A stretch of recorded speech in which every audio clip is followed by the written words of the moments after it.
Views expressed during the broadcast are solely for entertainment purposes and do not necessarily express the views of KNTH, its management, Max Out Savings Advisors, or its sponsors. Max Out Savings Advisors and members of the Max Out Savings team may or may not hold securities mentioned during the show. Plan for your prosperity, prepare for your retirement, safeguard your savings, and nurture your investments.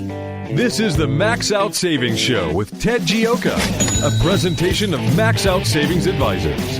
Now, here's your host from Max Out Savings Advisors, Ted Gioka.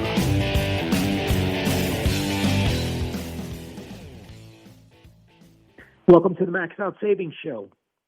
I'm Ted Gioka, and we're talking savings, investments, in your retirement here on the Max Out Savings Show. Our show is all about building up wealth and understanding the world today, trying to bring you ideas on how to deal with retirement, how to deal with the world today, and try to bring you stuff that other people aren't doing so you can better understand how to navigate through retirement in the world today. So we got a lot to talk about today. Our motto and our philosophy is to save aggressively and invest conservatively. Save aggressively and then conservatively invest the money is a way to building up wealth. A lot of people oftentimes, they'll try to save conservatively and not save much money, and then very aggressively invest it, hoping that they're going to make a big hit, and that rarely works. It's really very much of the turtle versus the hare. It's just slow and steady progress wins the day, and so that's the key to building up wealth. And in order to get to retirement, you've got to save money, and you have to save aggressively to get there, and then conservatively manage it to get where you want to be for retirement. So take that into account. We got a lot to talk about on the show. We sent out our most recent newsletter. If you didn't get it, maybe check your spam email box. We talk about with titles "Another War," Iran. We talk about a lot of things in the report, the Iran Israel-Iran war. And a couple things I want to cover on that. It's interesting. It doesn't. The Iran-Israel war does not appear to be affecting the market at all. If you look at it, out of the blue, and it seemed like it was a pretty big surprise. Although I think someone was in there hedging ahead of time, a couple days, because it was barely undetectable. But the market, it was pretty much of a shock. It caught the Iranians pretty much off guard, which means most people didn't know about it at all. The market dropped 1.1% on Friday when the news came out overnight, and then on Monday it came up 0.9%, and then Friday or Tuesday it went down 0.4%, 0.84%. And then on Wednesday it was even, and then the market was closed. And since the market was closed on Thursday, the markets figured nothing was going to happen over Thursday, so it closed even. And then it was it was up about 0.22% on Friday, and actually down 0.22%. And so for the whole deal, the market is down about 1%, which really doesn't appear to make any sense to me. I mean, this is a couple things happen. Either Wall Street thinks this is a complete non-event, or someone's in there trying to hold the market up so people don't get spooked. I mean, it's kind of one or the other. It's very strange. Look, I just don't think this is one of these things where we go and bomb Kosovo or something, or launch 100 cruise missiles at Saddam one time and everybody walks away. It does seem to be a very tough situation. And I want to give you a couple thoughts of our read on this thing. Make no mistake about it, this is a war. There's hundreds of bombings going on. Both sides are sustaining damage. One of the things I think is not being well understood, Israel's sustaining major damage too. their major population centers have been hit, and it looks like these missiles are more accurate than we were led to believe they had. The payloads appear to be bigger. I mean, there was a lot of experts on TV saying the payloads are small, the missiles can't hit the broadside of a barn, and from 50 feet away, and it just. That's not proven the case. I don't believe the public is getting the true picture of the damage being done in Israel. And that's important because we have to understand that this is a war. This is not something that Israel can sit there can go on for 90 days taking these hypersonic missile hits and things like that, which means this thing is much more serious than everybody believes.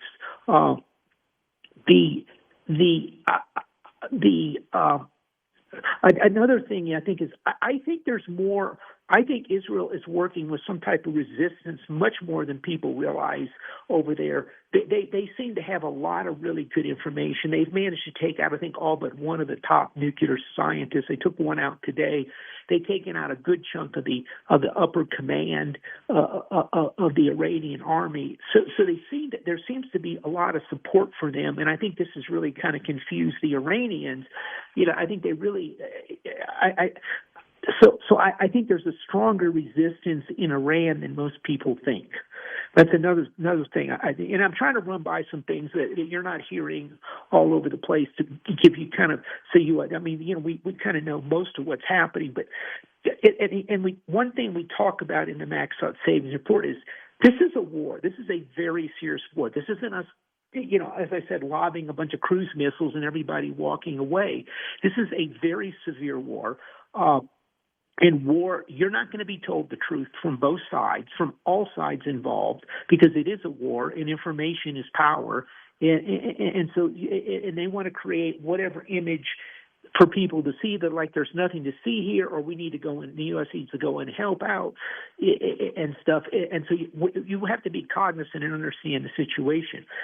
One of the things that concerns me as we have more and more of these wars, we're getting closer and closer to the introduction of nuclear weapons. I mean, it started out in the Ukraine-Russia war. I think this has gone well for the Russians, so they might use their tactical nukes, but they've made them real clear they're sitting right there. What worries the Israelis clearly have nuclear weapons. And the Iranians don't have nuclear weapons, but they have nuclear material of pretty high grade, and they have delivery mechanisms. So that makes it very dangerous. And that also creates a situation where there's probably somewhat of a more hair trigger than most people realize for Israel's nuclear weapons, given that situation. And I'm not saying this to scare you. You just have to look at the facts here. The other danger is we've always kind of survived on mutual assured destruction, which is MAD, which means simply that, no one really Russia doesn't really want to attack the U.S. because the U.S. is going to come back and obliterate them, and nobody really wins in that game. And so, but if you're dealing with a group of religious zealots like you are in Iran, whose mission is to wipe Israel off the face of the earth, that's a much, much more different situation because they don't care if they get wiped out. And so this is a very complex and a very dangerous situation. As I said, Israel can't. They're sustaining major damage. You're just not hearing about it. And don't get me wrong, Iran's sustaining a whole lot more damage, materially more, but this is not a situation where they can sit around for 60, 90 days taking hits on the Israeli stock exchange and everything else. And so I think you're going to see something happen sooner rather than later. There's some good ways this could go if the Iranian regime collapses. As I said, I think there's a more organized resistance than people realize in Iran. That can go real well. Likely, they're going to try to take out the Ayatollah or something. And you could see something happen. The United States is moving hundreds of planes into the area. They're moving over very, very sophisticated systems, and I'll just leave it at that. And so something's liable to happen sooner rather than later unless we get some type of ceasefire. Because again, Israel cannot withstand these type of attacks. In a very modern society, if I'm in Houthi or some, mud hut country, I can take bombs all day long, and maybe the electricity goes out, but really, it's pretty much most people don't have electricity. It's on and off even when times are good. When you're living in complex computerized societies run by the internet and everything is interconnected, hits like this become much, much more damaging. And so this is something we're going to have to watch and see how it plays out. I just want to give you our view of this. Again, it's really suspicious to me that the market has declined less than 1%. When we've had the run ups to the Iraq War, which we didn't really have in this case. You had pretty good sized drops in the markets, and the markets rallied when the war began, but they sold off. This is a market that was within a couple percent of the all-time high, and actually, if you look at it back in February, when it was at the high. Since then, the earnings estimates have come down because of tariffs and everything else, and the markets was right up near a high, and it's just sitting there, and then a war comes out of nowhere, a very, very serious war, and the market basically, all of a sudden, volatility dries up and the stocks cease moving, and again, it doesn't seem to all add up. So I genuinely believe this market has a lot more risk, and there's a possibility that this thing all gets solved and the market gaps up for a day or two and then rolls over and sells off, and so that it makes it kind of tough overall. To sit there and take a look at it and to sort of see, to understand what's happening in this environment. But that's our read on it. I think President Trump has done a very good job on this, given the situation. He's tried to be prudent. He's tried to negotiate. He's held off. He's listened to all sides because there's a number of different sides. And the American people are not up for another war. They have, it's cost us trillions of dollars. They have children that have been in these wars. They've seen the effects of these wars. And the U.S. will protect Israel, make no mistake about it. But we're not in, they're going to be very cautious about getting in things. And we also have to make it clear that we will defend our allies, although this thing was somewhat started by Israel. But so it's a tough situation, and this is something we want to watch closely. So we'll see what happens here. We're going to try to keep you up to date on this. We've written some of it about it in the Max Out Savings report here, which was out the other day, and covering some of these issues. And also a couple things is, we talked about this. Remember, the United States and Israel have been bombing the Houthis in Yemen here for months, and they still manage to sit there and loft missiles at us. So Iran is 3 times the size of Texas. They have 90 million people in the country. It's a massive country, and so this is a big job. And this is, again, something that we all need to understand. And there is risk. I mean, we cover some of the risks, in which I really don't even want to the United States itself. I really don't even want to cover on the radio. But anyway, this is what we're looking for. This is kind of we're watching here, and hopefully we'll get some type of resolution in the next week. I think all sides' hands are being forced, and I think they're all being pushed in to do something quicker, sooner rather than later. Tell you what, let's take a quick break and discuss some of the markets, some of the effects on this, and some of the things we're seeing happening right after this quick break right here on the Max Out Savings Show. The Max Out Savings Show with Ted Gioka will return shortly. To speak with Ted Gioka now, call 713-339-1070. Back in a moment with the Max Out Savings Show.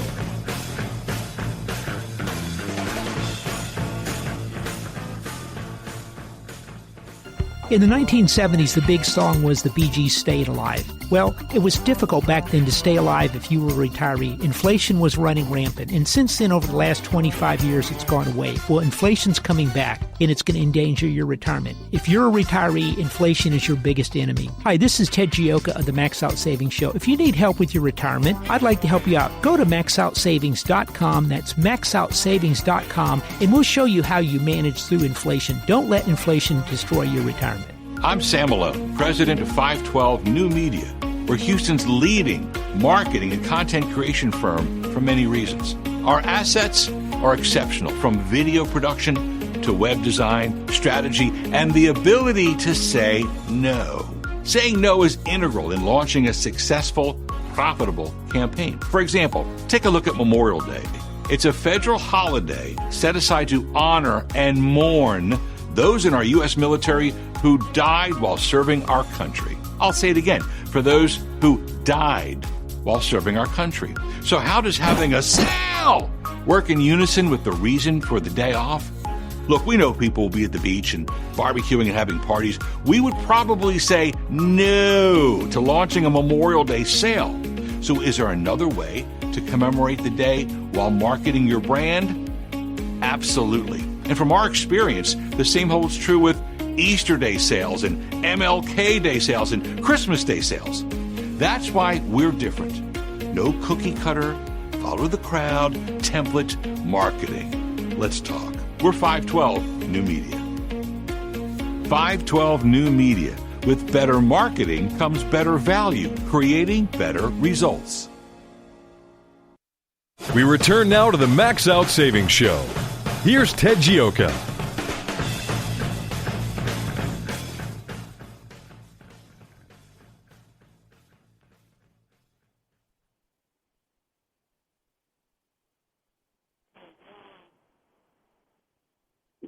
Okay, we're just welcome back to the Max Out Savings Show. We're just talking about some of the issues about with the Iran war with Israel and dealing with the nuclear weapons. And again, it's real hard to see how we can justify every country in the world having nuclear weapons.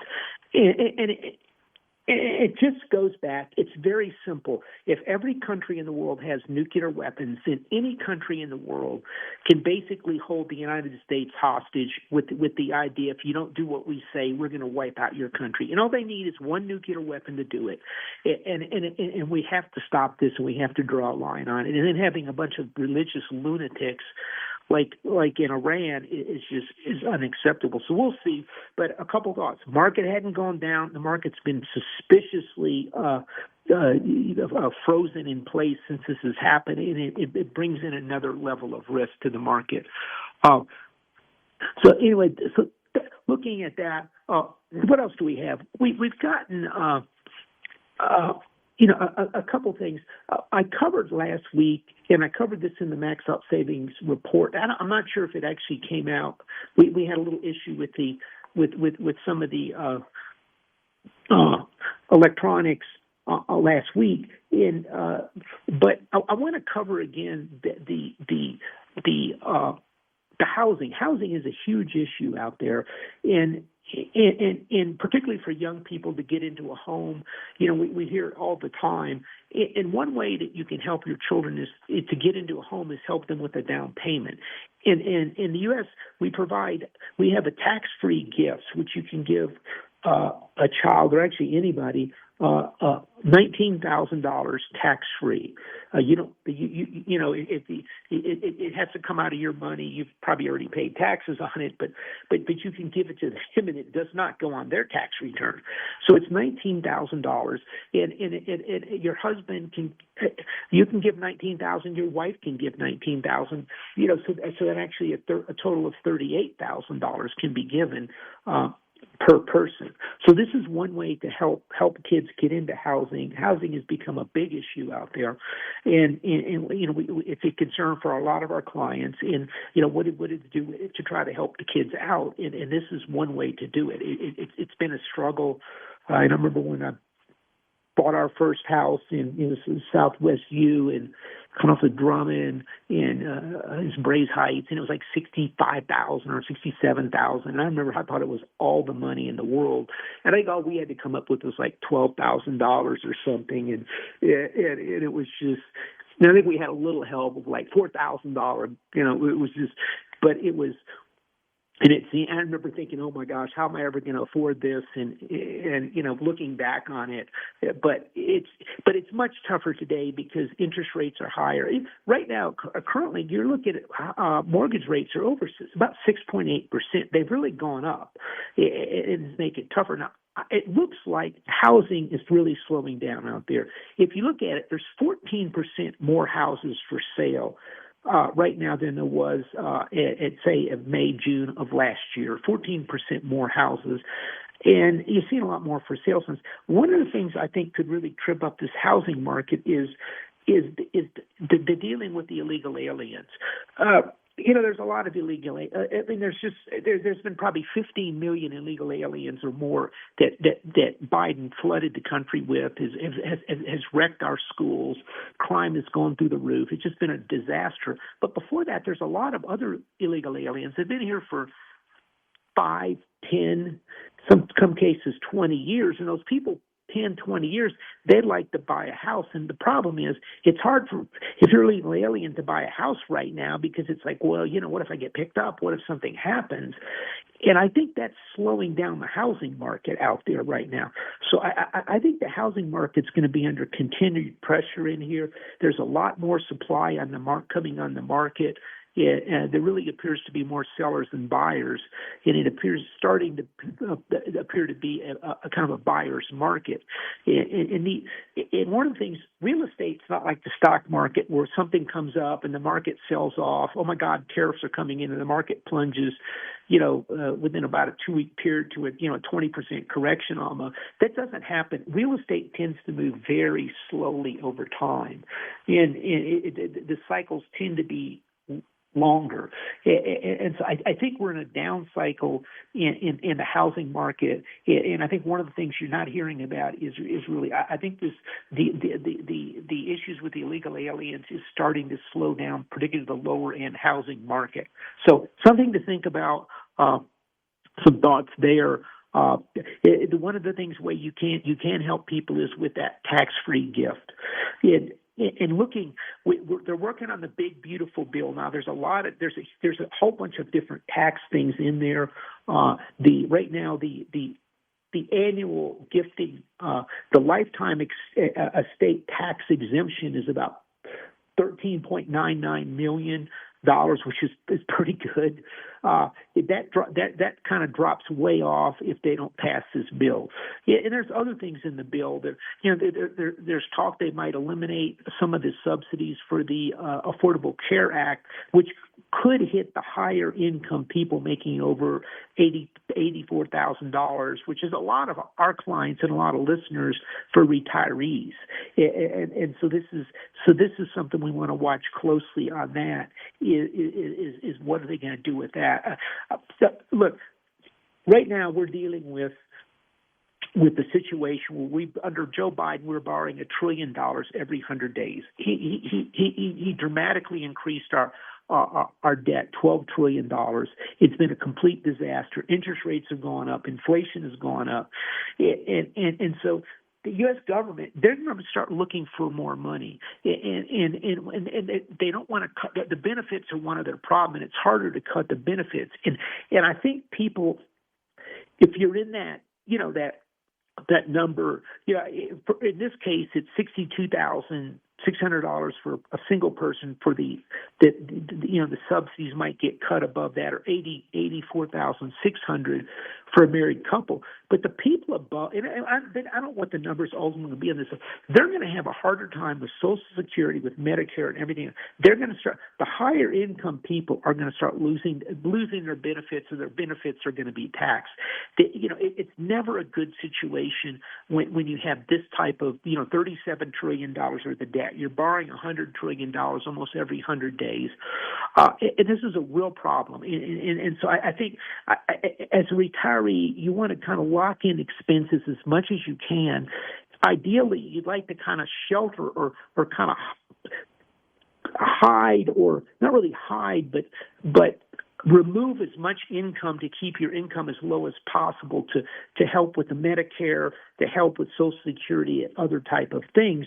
And so that's more long-term capital gains is a better situation there. Those type of things. You can use a Roth in some cases as well. That will also work. And there's different ways. I think management of income going forward for retirees for wealthier retirees is going to become more and more important. And by the way, this is why I'm so disappointed we're not seeing more cuts out of the, quote, the big, beautiful bill. We really have to cut this out-of-control government spending.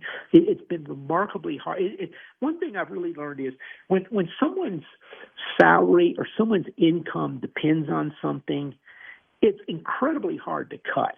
And it's really frustrating because they got no problem cutting my income or your income or the American people's income on different things or raising their taxes, so it actually is a form of cutting their income. But when it comes to cutting some NGO, non-government agency, some consulting group, some corporation that has some deal where they're getting a subsidy, oh my God, heaven and earth gets moved, and superpower, they move massive lobbying against it. It makes it very hard to cut. And more in the future, I think you're almost going to have a lobbying group for the American people, to put up with this, really. And people like Fox News, X, are actually starting to work like that, just because it is so hard. I mean, the amount of wealth in Washington, D.C. that's come out over the last, since Trump has got in office and before that has been shocking what the Doge Commission has come up with. People are just being given $2 billion for contracts and just the most ridiculous things, $10 million contracts to put on a transvestite play in Bolivia or something. It's just like, really, I could put a play on down there for $1,000, and it's just and these people are just building up massive wealth, and they're fighting like crazy to keep their money. They're greedy as hell, and they're stealing from the American people, and they're hurting retirees. I mean, the people who are going to get hurt are going to be the retirees, because working people can kind of adapt. Salaries are going to go up. You can move jobs, and so when you're retired, you do not have that ability. You're kind of stuck. Your situation is much more static, and those are the people that get hurt, and they're also the ones that are getting the benefits, and they're the ones that are going to suffer. And so, it's important to keep pushing for these cuts and really make these cuts need to come out of these other just ridiculous programs. So something to think about. But as you're retiring, remember, you want to try to freeze your costs as much as possible. You lock them in. As we saw, pay off your home. Once the home's paid off, all you have to do is pay your insurance, which is good luck, but in taxes. And once you're over 65 in Texas, those are frozen to some extent. So you're freezing more things. When you can buy a car, buy a high class. As I'm talking to my son, he's looking for a car. I'm like, what should I get? I'm looking at different things. I'm like, what about this one? I'm like, get a Honda, get a Toyota, an Acura, something like that, something that holds up, is not going to that have got good records, like some of the Chevys and stuff that have a good long-term record of holding up. Then you can drive the car. I drive my cars for 200,000 miles, 300,000 miles. I think I got one close to that, and so because I drive a lot, but by locking in some of these, but you want to, if you're going to do that, you want a high quality car that's going to hold. You want to freeze as much of your assets. When it comes to health, work out every day. You want to work out, or not every day. You really should only be working out about 4 to 5 days a week, and you want to rest a couple of days. But even if it's just walking around the block a couple of times, all the research shows a couple things. It shows you're going to be healthier. It shows you're going to have more energy. And shows you're going to have a better outlook on life.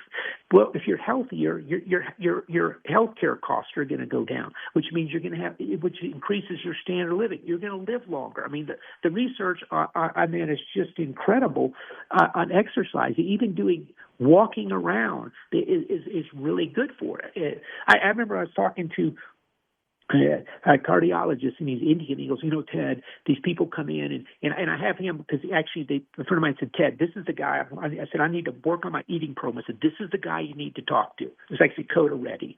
He's down in Sugar Land. And I'm like, this guy's he understands inflammation. He understands everything. And a surgeon friend of mine said, I'm using his program. So I go down there, and he's talking to me, and he says, well, Ted, he's Indian, so he has these Indian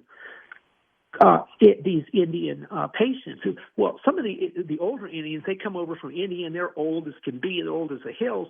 Well, they're used to sitting on the ground, so they just sit on the ground all the time, and then they sit on the floor on a rug, and then they get up. He says, well, Ted, these people, they have better health than the Americans because they're always having to get up off the ground all the time and move around, and they're much stronger. It's just little things like that make a difference. They make your quality of life better. They make your health better. They reduce your health costs. You live longer. So when it comes to retirement, exercise is one of the most important things that you can deal with. So anyway, so work on that and see what you can come up. By the way, if you got any questions or comments, you can give us a call at 713-339-1070 here in the Max Out Savings Show. Couple things I wanted to touch base on. Gold is silver. As we talked about, this is broken out. We said, look, this is going to be one of the biggest winners this year. It's up big this year. It broke out over 35. Looks like it could go higher. But in 1979, 1980, gold hit $50 with the bunker hunt that silver squeezed. I remember that. I was very, very young at the time, but I was just fascinated by that. And they actually had them cornered, but then the Commodity Exchange Commission said you could only sell, and then it collapsed, and they ended up almost in bankruptcy. But then silver went up also to close $48, $49, $50 in 2011. So I went back and looked at some of the inflation numbers out there, and what I came up with was that back in 1980, if silver would be inflation adjusted, it would be $195 an ounce right now. So if you go back to 2011, and keep in mind, silver right now is as high as it's been since 2011. It hit $75.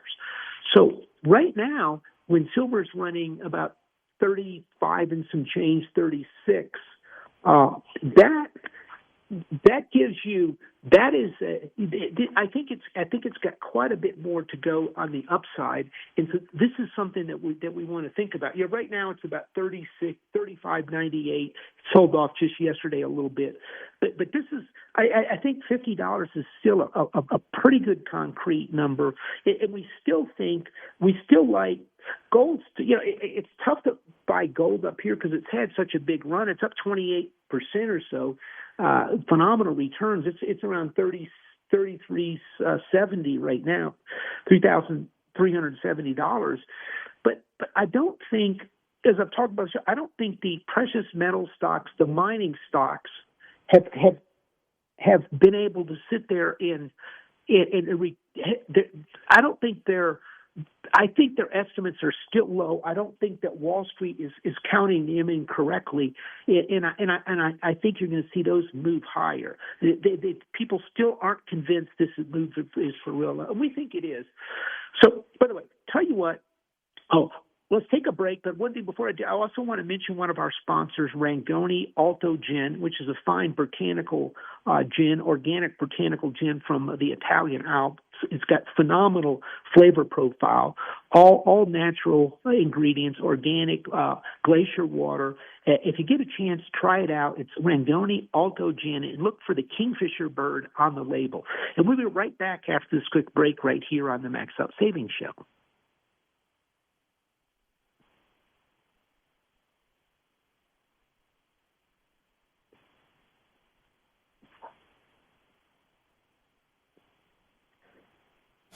If you've got savings and investment questions, Ted Gioka has answers.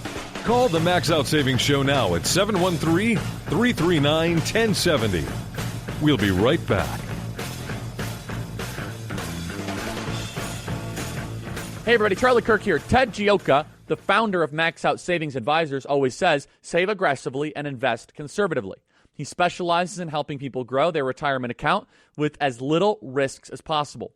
Ted combines working knowledge with the intuition gained from over 25 years of experience of value investing in the stock and bond markets for retirement accounts. Like you, Ted is deeply conservative in life and in his investment approach. His risk strategy allows him to anticipate market downswings to protect your money. Ted is also the conservative host of the Max Out Savings Show. You can listen to him every Saturday morning at 10 a.m. right here on The Answer. If the idea of saving aggressively and investing conservatively appeals to you, the best way to get to know Ted is to call him. The number is 713-627-0400 or visit maxoutsavings.com. That is maxoutsavings.com. Call Ted right now, 713-627-0400 or visit maxoutsavings.com. Hi, this is Ted Gioka of the Max Out Savings Show. Our motto and philosophy is to save aggressively and invest conservatively. The world is changing at a faster rate than any time in the last 50 years. The investment world has changed. Have you changed? Inflation will destroy your retirement. It is a different world that requires different strategies and ideas. The era of indexing and investing is over. If you need help, listen to the Max Out Savings Show. Our show airs every Saturday at 10 a.m. and Sunday at 7 a.m. We talk about investments, the world, and where the world is going today, and help you understand it and help you save money and build up wealth. It's the Max Out Savings Show. And if you need some help, go to our website, maxoutsavings.com. That's maxoutsavings.com. On the website, you can sign up for the free Max Out Savings Report. Our report covers all types of these big issues, the changes in the world, and helps you understand and protect your retirement.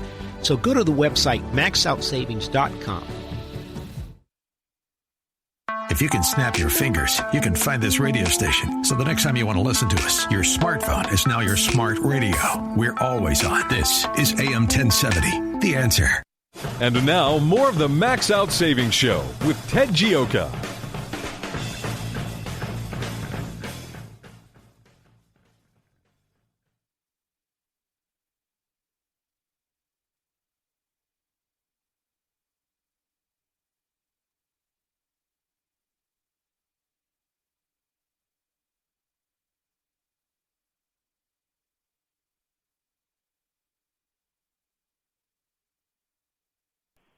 Yeah, can you hear me? Okay, sorry about that. Yeah, we had a couple issues here. But if you got any questions or comments, give us a call, 713-339-1070. We'll get your questions answered. We're talking earlier about the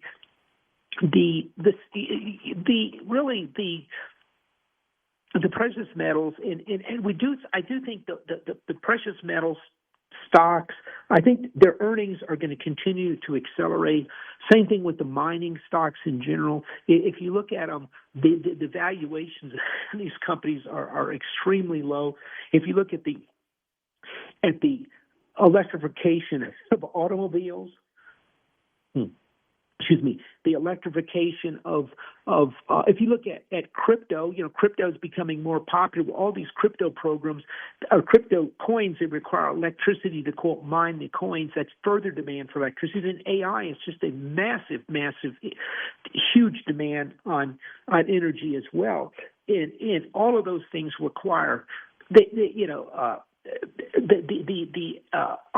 renewables, the wind turbines, the solar panels, all those things require huge amounts of aluminum, of copper, of zinc, of silver, of gold. It's just huge amounts of this stuff, and the world is undergoing these massive changes. And there just has, if you look at like the gold mines, there's not been much. There's really been very few really big mines discovered here recently, and particularly the sin. Okay, good. Jim, welcome to the Max Out Savings. Hello, Ted. Enjoy the show. I'm using two banks right now, Chase and PNC, and I'm a little bit tired of all of the continued celebration of unbiblical themes by one of these banks. So I'm wondering, I know you've spoken about banks before in the Houston area. I was wondering, do you have any good recommendations on a Christian-oriented bank in the Houston area? I haven't looked at it that way, but I do know the bigger banks have not been that impressive at all. And I did some of the smaller, but Cadence, I think, we did, in Veritex are some local banks. Frost Bank, Frost is another good one. Those, I think they're going to be much more grounded in Christian values. The big banks are just, they're starting to improve now, but they've just been just incredible. We just went over with one of, we won't even use any names here, that what it gave to the Southern Poverty Law Center, and then they were attacking Charlie Kirk. And so I called up, it's actually Schwab, and complained about it, and because we use them as our custodian, they're our main custodian. And it's just it's just very disappointing. So my answer to you would be a local bank or a Southern bank. Veritex, Cadence is Southern in the South. Veritex and Frost are Texas banks. Those are the ones I would go with. And by the way, you're going to get 10 times better service than the big banks. I was at a bank the other day. These big banks have become the modern day equivalent of the DMV. When you went the old days when you went to get your license, and there was one line, and go sit over here and then wait and make an appointment. That's what the big banks have become. These smaller banks are just a pleasure to deal with and have much better moral values that we all support, Jim. Right. Now, if you wanted to buy silver or gold, how would you recommend doing it? There's U.S. coins on I-10 is good here in Houston. Monex, also Monex has been very good at Monex.com. I think they've got good prices. If anyone wants to call me up at the office, I'll tell you who to call over there to get a good deal, by the way, on that. But Monex, MONEX.com, and U.S. Coin here in Houston. Both of the Monex is out of town. They'll deliver it to you, and you can pick it up yourself at U.S. Coin. Appreciate it. Thank you, Ted. Okay, take care. Yeah, and right now, I still like the silver a little better. We might get a little bit of a pullback in the sector. Gold's hung up there, and the gold has been very strong.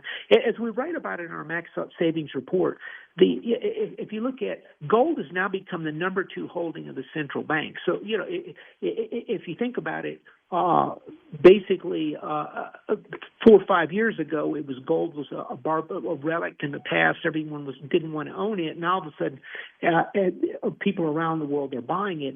And the numbers are basically this right now. It's the U.S. dollar is 45% of the U.S. global bank reserves. Gold is now 20% of the global central bank reserves. The euro is 16%, and other currencies are 18%. But gold's useful for the central banks because it's fungible all around the world, and it can't be as we talked about this as soon as it happened. Once the U.S. put sanctions on Russia's treasury holdings at the Federal Reserve, it just made holding dollars much tougher for a lot of people, and it shifted a lot of money to gold. And by the way, from everything I've read, the Chinese central bank gold holdings are materially higher than they're letting on. So this is something I think we want to watch. It's tough to say, hey, you need to rush out and buy it today at $3,700. I think on pullback, silver's a little better move near term, and that's kind of what we're looking at. What else do we talk about in our Max Out Savings report? One thing we covered in the report is, look, they're working on the big, beautiful bill, Donald Trump's big, beautiful bill. Well, in that bill there's a lot of stuff, but one of the things that's not talked about is the extension of the statutory debt limit. You say, well, this is good. Yeah, Ted, it is. But the problem is that once they raise the statutory debt limit, then the U.S. can start borrowing. And they're going to have to borrow trillions of dollars more because keep in mind, they have to stay under the limit now. So when they're coming for spending, they're kind of pulling down their Social Security fund. They're pulling down their bank accounts and everything else so they don't borrow any more money technically. But once that bill's passed and that statutory debt limit goes up, there's going to be bigger demand for money. And we're going to have to watch that real closely to see what's going to happen. If the 10-year goes over 5%, we've got real problems. Now, interestingly, I don't think the longer end's going to fall much, but they're going to try to force the short-term rate down. And the point that Trump is making, and his people are making it today, actually, even more vociferously today, is that, look, the United States is the most powerful country in the world. We've got good growth and stuff. Our inflation's going down. Why are we paying more interest than other European countries and other countries around the world? And they're pressuring the Fed to cut the short-term rate. So I think we're going to continue to see a regular yield curve, a steep yield curve, but there's going to be huge pressure to try to cut rates. In Treasury Secretary Jerome Powell, not Treasury, but excuse me, Fed Reserve Chairman Jerome Powell made some points. He said, well, he's talking like, well, they might do something once they get an idea what the tariff numbers, inflation is going to be, tariff numbers are going to be. That comes July 7th. So they could cut sooner than people think.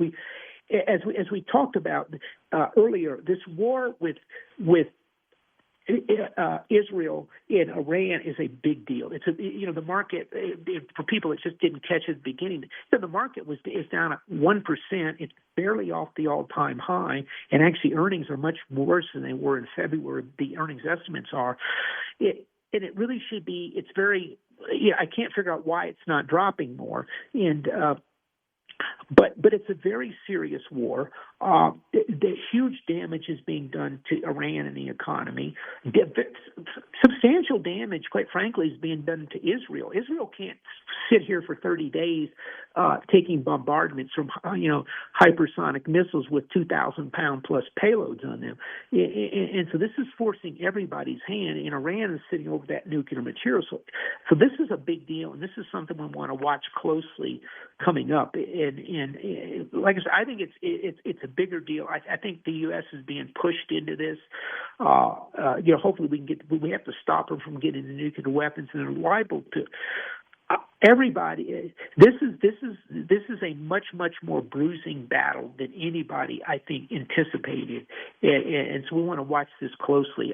Like I said, I think something's going to happen pretty quickly because there's just either a ceasefire or they're going to have to do something because Israel cannot continue to take. It's a very advanced economy, and it cannot continue to take this type of bombardment because the Iranian missiles are clearly a little more accurate than we were led to believe.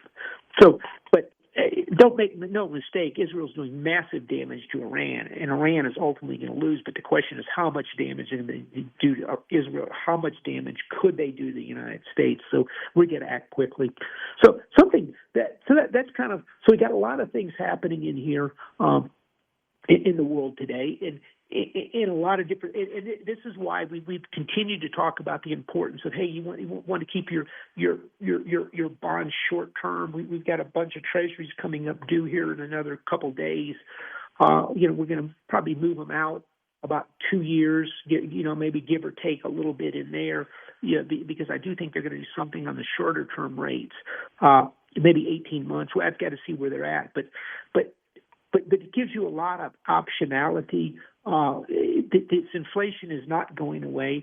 One of the reasons inflation is so low, understand oil prices have been dropping, and that's been helpful. Oil is now going up with this war, and that's not helping that's not going to help the inflation numbers. And so we're going to. We've kind of have this push and pull going on. I mean, oil right now is $74. Back in May, it actually hit $57. So that's going to start pushing up. Maybe we might see the inflation go up some. I still think we're in a very volatile world. I think we've got a lot of cross currents. We're going to have to see what's in this big, beautiful bill. We have to see how is that going to affect the debt limit? How is the debt limit, raising the debt limit? And I've seen some numbers up to $12 trillion have to be borrowed over the next 6-9 months or something. And that's going to put big pressure. The Chinese aren't buying our debt. The Russians aren't buying our debt. The Saudis aren't buying as much. The Japanese aren't buying as much. They've got their issues over there. And the dollar has been weak, and so people aren't as quick to buy